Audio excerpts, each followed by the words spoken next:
Hi everyone, welcome to the Augie Women's Basketball Sports Wrap for the week. My name is Mike Gallagher. This is Brett Cloutier, looking very nice with the spiked hair today. Brett, how are you? Doing well, Mike. How are you doing? I'm good. You know, I'm not as good as your hair is looking right now. I thought you threw a little I cleaned up a little bit. You know, it was getting a little long, so I figured it's a good call. You know, you're doing get a little classier. You're doing all right with it. I didn't think you had it in you, but as the semester wraps up, you know, you got to make some adjustments. You're going towards the real world now. So yeah, so there you go. Some of that. So my name is Mike Gallagher. We're going to talk about the Augsburg women's basketball team today and the success they've had lately, Brett. And so a lot of positives around Jennifer Britz's squad right now.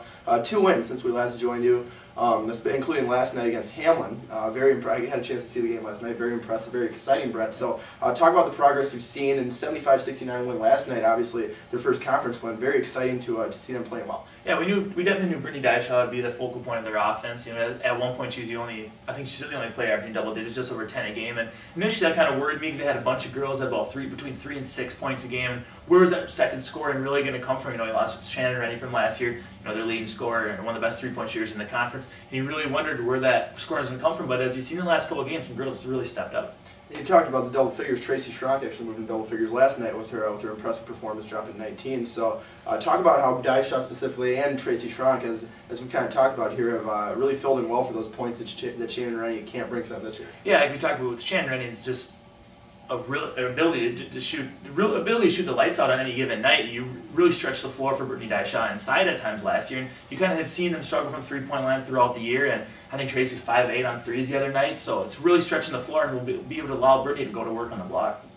There's obviously a lot of positives. There are a few warning signs perhaps that we should look at. 34% from the field and only 10 assists a game as opposed to opponents averaging up around 17 or 18 assists a game. Do those numbers worry you at all going forward? Yeah, you look at a veteran like Serenay Levine's going to have to step up a little bit and kind of distribute the ball a little more, get some more assists there. But how she's doing her job. But you know, some other girls have to step up coming off the bench. They haven't seen as much bench productivity as I think Jennifer Britz would have liked. You know, they're playing at any given night 12 or 13 girls, so they're giving a lot of girls an opportunity to get out there. Right now, I think she's trying to find that unit who can, you know, that seven or eight girl rotation who can really go out there and thrive and move the ball around and get, like you said, get those assist totals up to about 20 a game. They're at McAllister on Saturday at 1 p.m. and after that they have 3 weeks off. Do you think this is going to be a break that benefits them? I mean, they're obviously playing pretty well right now. Yeah. So is this something where it's going to be, well, you know, nice to rest the bodies, nice to take a few weeks off, or is it going to be, man, I wish we were still out there, I wish we were, you know, getting some game stuff in. What are your thoughts on that? Yeah, I mean, they're playing well right now. Obviously, two wins since we've last done an online segment here, but